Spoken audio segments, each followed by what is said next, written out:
Oduu gammachiisa warroonni hin dhageenyes wal dhageechisa.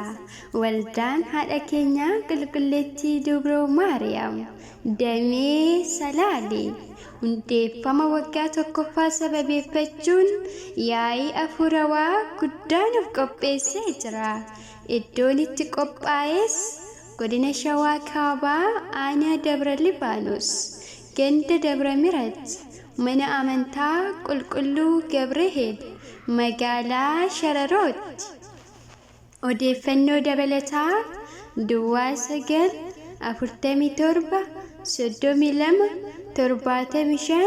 78 Fiqaaduu Asaffaa Duwwaa 944 14 Duwwaa 9 26 Xilahuun Getaachoo Duwwaa 9 46 76 11 66 Maskaraam Tesfaayee Duwwaa 9 51